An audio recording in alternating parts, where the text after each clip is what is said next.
आप सभी लोगों का स्वागत है फिर से एक बड़े दौरान क्रिक जोन में। आशा करता हूँ सभी लोग से सलामत होंगे। तो चलिए शुरू करते हैं आज का वीडियो, जहाँ पे दूसरा जो मुकाबला था द 100 का, वहाँ पे मैनचेस्टर ओरिजिनल्स और कहीं ना कहीं साउदर्न ब्रेव के बीच ये मुकाबला था। मैनचेस्टर में यह मुकाबला खेला गया, टॉस साउदर्न ब्रेव जीता, गेंदबाजी करने का फैसला मैनचेस्टर ओरिजिनल्स के पास जो आक्रामक बल्लेबाजी क्रम था वो बेहतरीन चला था। कहीं ना कहीं शुरुआती शर में फिल सॉल्ट कप्तान ने अच्छा खासा उनका बल्ला बोला, चाहे रिस टॉपली हो चाहे क्रेग ओवर्टन हो, जो कहीं ना कहीं शुरुआती क्षण में जो गेंदबाजी कर रहे थे। पावर प्ले उमदा किस्म का गया। मैनचेस्टर ओरिजिनल्स ज़बरदस्त अंदाज में डोमिनेट करते हुए नजर आए।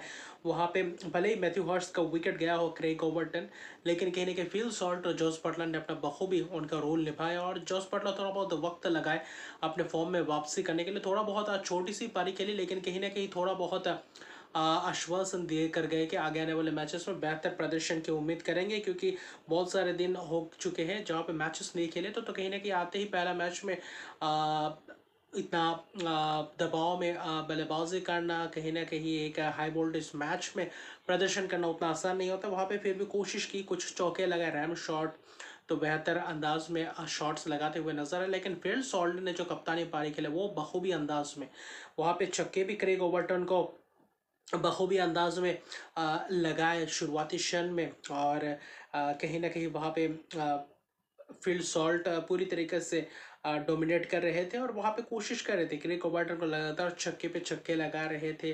वहाँ पे टॉप एज का छक्का एक स्क्वाले के ऊपर से। तो कहीं ना कहीं वहाँ पे पावर प्ले में जॉर्डन भी गेंदबाजी करे, तो जॉर्डन कहीं ना कहीं थोड़ा बहुत किफ़ायती रहे। फिर भी भले ही चौके एक आध खाए हो, लेकिन कहीं ना कहीं वापसी किए। लेकिन क्रेग ओबर्टन पूरी तरीके से दबोचे हुए थे वहाँ पे बल्लेबाजों द्वारा। वहाँ पे बाटलर ने भी चौके पे चौके लगाए, फिल सॉल्ट भी तो कहीं ना कहीं अच्छी खासी रहा। लेकिन कहीं ना कहीं जब टाइमल मिल्स आया और टाइमल मिल्स ने आकर 40 गेंदों के बाद टाइमल मिल्स को लाए पावर प्ले में, कहीं ना कहीं 40-45 रन बने। ऐसा लग रहा था कि शायद 100-150 प्लस रन हो सकते हैं, जैसे कि शुरुआत दे चुके थे।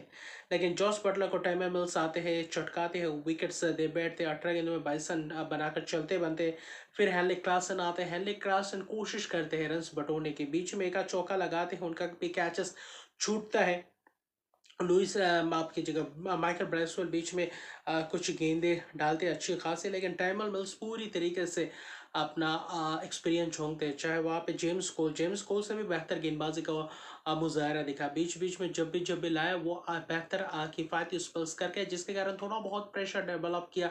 बटलर के विकेट गिरने के बाद उतना तेज़ी से रन आया नहीं, और सॉल्ट बीच बीच में शॉट्स लगा रहे थे, लेकिन फिर भी थोड़ा बहुत रुकावट आ चुका था वहाँ पे रन गति में। लेकिन टॉपली वही पहले ही 10 गेंद में जो 21 रन पर है वो कहीं ना कहीं महंगा पड़ा है। क्रेग ओवर्टन ने भले ही विकेट चटकाया हो, लेकिन कहीं ना कहीं वो भी महंगे रहे। क्रिस जॉर्डन ने कोशिश की थी, लेकिन कहीं ना कहीं वहाँ पे मार्क चैपमैन भी थे, और मार्क चैपमैन और कप्तान फिल सॉल्ट ने जो 60 रन में जो अर्शदीप का पारी 41 गेंदों में किया वो कहीं ना कहीं बेहतर किया। 2 छक्के भी लगाए थे, टाइमल मिल्स ने उनको चलता किया था। वही छक्का मारने के फिराक में ही अपना विकेट गवा बैठे, वरना बेहतर दिख रहे थे। क्लासन का भी विकेट गया है, उससे पहले एक कैच छूटा था, फिर टाइमल मिल्स ने उनका भी कैच से विकेट चटकाया। तो कहीं ना कहीं वहाँ पे क्लासन उस रिदम में दिखा नहीं। फिर कहीं ना कहीं टाइमल मिल्स को आखिरी जो 6-7 गेंदें थी जहाँ पे जॉर्डन और टाइमल वहाँ पे थोड़ा बहुत रन्स के, वरना अच्छा खासा किफ़ायती फिनिश कर सकते थे। पहले 25 गेंद में जो 45 रन था उसके बावजूद भी कहीं ना कहीं ऐसा लग रहा था कि 120 तक ही पहुंच सकते हैं, क्योंकि बीच में धीमा सा हो गया तो उतना रन आ नहीं रहा था। मार्क चैपमैन ने जो आखिरी 6-7 गेंदों में जो 2 छक्के लगे थे, एक टाइमल मिल्स को एक जॉर्डन को, वही कहीं ना कहीं वहाँ पे वापसी करवाए। वो एक केमियो पारी 12 गेंदों में 22 रन, उसके बदौलत 131 तक पहुंचे, 4 विकेट के विकेट्स भी नहीं गए।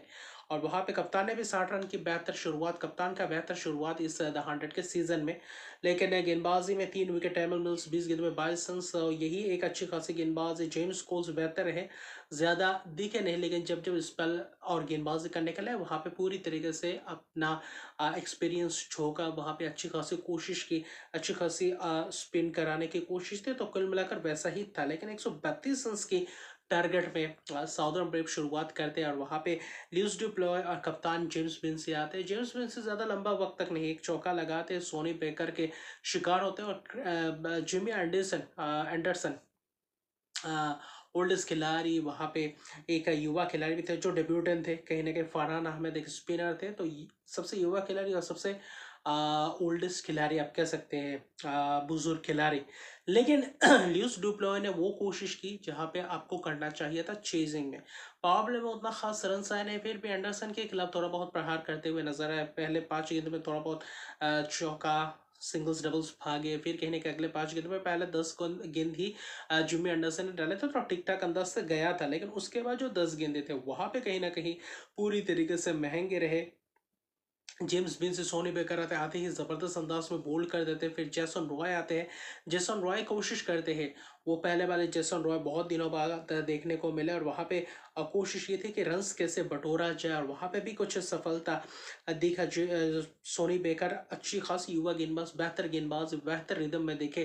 पहला 10 गेंद बहुत ही बेहतर अंदाज में किया। लेकिन वही सोनी बेकर के बाद एंडरसन ने जो अगले 5 गेंद करने आए थे 20वें गेंद के बाद, वहां पे जेसन ने जो चौका और छक्के की प्रहार की, वहां पे डुप्लोय ने भी बेहतर छक्का लगाया। तो कहीं ना कहीं वहां पे स्पिनर्सों के खिलाफ भी नूर अहमद ने भी बेहतर गेंदबाजी की। वहां पे पहले जो 7 8 10 गेंदे थे, उसके बाद कहीं ना कहीं वहां पे उनके खिलाफ भी थोड़े बहुत रन्स गए। विकेट्स भी बेहतर चलते दिख रहे थे। डुप्लोय को और बोल्ड किया था बेहतर अंदाज में। स्कॉट क्यूरी जो भी आ रहे थे बेहतर अंदाज में गेंदबाजी कर रहे थे। स्कॉट क्यूरी और कहीं ना कहीं सोनी बेकर बेहतर गेंदबाजी कर रहे थे। ल्यूस ग्रेगोरी को 5 5 गेंदे बीच बीच में करा रहे थे, जहाँ पे थोड़ा बहुत किफायती बीच बीच में आते गए, अपना काम अच्छी खासी सही टप्पा में गिराया था गेंद। लेकिन नूर अहमद ने भी पूरी कोशिश की, नूर अहमद ने भी स्पिन्स की, अच्छे खासे टर्न देखने को मिले। लेकिन जब कहीं ना कहीं वहाँ पे जेम्स कोल्स आते हैं, स्टैंपिंग होता है, फिर लोरी इवेंट्स आते हैं, कुछ 22 के चौके होते हैं, वहाँ पे चौका चौका लगाते हैं, तो वहाँ पे फिर से वापसी करवा देते साउदर्न ब्रेव को, वरना पिचर रहे थे। लेकिन जेसन रॉय दूसरे छोर पे करे थे, वही एंडरसन के खिलाफ मौका मिला था। और स्कॉट क्यूरी ने जो ल्यूस डुप्लो का चलता गया था, लेकिन एंडरसन का जो आखिरी 5 गेंद था वहाँ पे जो 45 गेंदों के बाद जहाँ पे वो 5 गेंद की, और उसी ने कहीं ना कहीं जेसन रॉय में आत्मविश्वास बढ़ाया था। 2 चौके और 1 छक्का, और उसी ने कहीं ना कहीं ज़बरदस्त वापसी करवाया था साउदर्न ब्रेव को। फिर नूर अहमद आते हैं, जेम्स कोल्स का स्टंपिंग होता है, लोरे इवंस आते हैं, आते ही कुछ आक्रामक शॉट्स लगाने को दिखते हैं, चौके लगाते हैं, भाई का चौका जाता है, मिड विकेट के ऊपर छक्का लगाते हैं, तो बेहतर दिखते हैं। लेकिन स्कॉट कोरी जब जब आते हैं विकेट चटका कर जाते हैं, और वहाँ पे सफल भी रहे। लेकिन नूर अहमद ने भी वही कोशिश की, हिल्टन कार्टराइट को भी चलता किया था, और बोल्ड के बेहतर अंदाज में प्ले डाउन हो गए। सोनी बेकर आए, सोनी बेकर ने जो जैसन रॉय का विकेट चटकाया, और उस बीच जब 50 गेंदों के बाद वो जो 20 25 गेंदों का वो जो सिलसिला था, वहाँ पे ज़्यादा स्ट्राइक मिला नहीं था जैसन रॉय का, और वहीं पे कहीं ना कहीं मैं कहूँगा चूक हो गया। तो दूसरे एंड वाले बल्लेबाजों को सिंगल्स डबल्स लेना चाहिए था, जैसन रॉय को ज़्यादा से ज़्यादा स्ट्राइक में देना चाहिए था, क्योंकि अच्छे खासे रिदम में लग रहे थे एंडरसन के उस 5 गेंद में छक्के चौके लगाने के बाद। उसके बाद ज़्यादा स्ट्राइक मिला नहीं, और वही कहीं ना कहीं वहाँ पे खामियाजा भुगतना पड़ेगा। 30 रन बनाकर चलते बने, वही एक अच्छी खासी दिख रहे थे। लेकिन लगातार आते गए, विकेट चटकाते गए, लेकिन वही 15 गेंदों में जो 30 31 रन चाहिए था, वहां पे भी जबरदस्त था। खासतौर पे क्रिस जॉर्डन आते, स्कॉट कोरी वहां पे चलता करते हैं, कैच दे बैठते हैं आउटसाइड एज। फिर कहीं ना कहीं माइकल ब्रेसवेल वैसे ही कोशिश करे, तो आखिरी 15 गेंद में जो थोड़ा बहुत उम्मीद था, वैसा लग रहा था कि यहाँ भी खत्म हो चुका है। क्रेग ओबर्टन और कहीं ना कहीं वहाँ पे टेमल मिल्स, 2 विकेट हाथ में रहता है, कुल मिलाकर 26 रन चाहिए होता है। टेमल मिल्स लगाते हैं छक्का। फिर 10 गेंदों में चाहिए होता है 20 रन।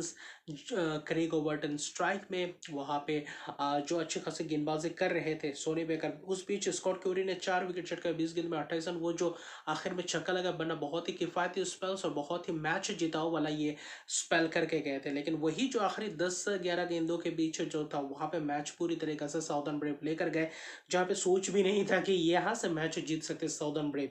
और जो गेंदबाज शुरुआती क्षण से दोनों ही गेंदबाजी कर रहे थे, विकेट चटका रहे थे, जिनके खिलाफ अपना आसानी से रन्स भी बटोर नहीं पा रहे थे, उनके खिलाफ आखिरी 10 12 गेंदों में ऐसा उलटफेर किया निचले क्रम के यानी कि टेल एंडर ने, और वहां पे मैच पूरी तरीके से साउदर्न ब्रेव के पास आ गया, जिसमें से क्रेग ओबर्टन वहां पे जो सोनी बेकर का आखिरी 5 गेंद होता है, वहां पे चौके लगाते हैं, छक्के लगाते हैं, 14 15 रन ले जाते हैं।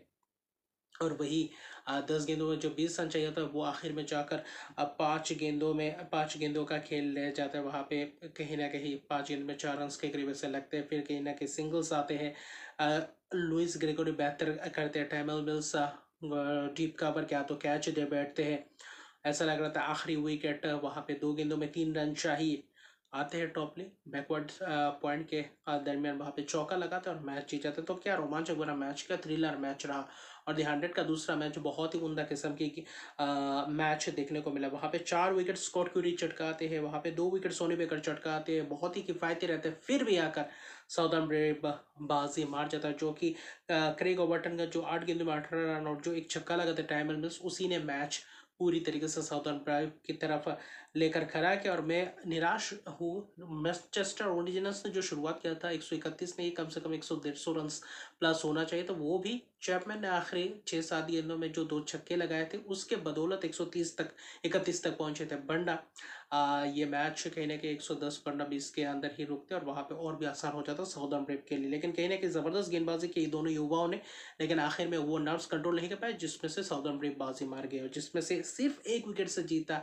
2 गेंद रहते वहाँ पे चेस कर गए और क्या लाजवाब जीत और क्या ज़बरदस्त शुरुआत इस सीज़न का साउदर्न ब्रेव द्वारा। मैनचेस्टर ओरिजिनल्स जीत के करीब थे और वहाँ से हार का सामना करना पड़ा और अपने घर में ही पहला मैच हार कर कहीं ना कहीं इस सीज़न का शुरुआत करना पड़ा। तो रोमांचक भरा मैच रहा। तो अभी के लिए इतना ही रखा। तक मेरे चैनल को सब्सक्राइब नहीं तो मेरे चैनल को सब्सक्राइब कर दीजिए, लाइक शेयर कमेंट जरूर कीजिए, क्योंकि कल एक और धमाकेदार मुकाबला होने वाला है, नॉर्दर्न सुपर चार्जर्स बनाम वेल्श फायर। तो मिलते हैं अगले वीडियो में, तब तक के लिए गुड बाय।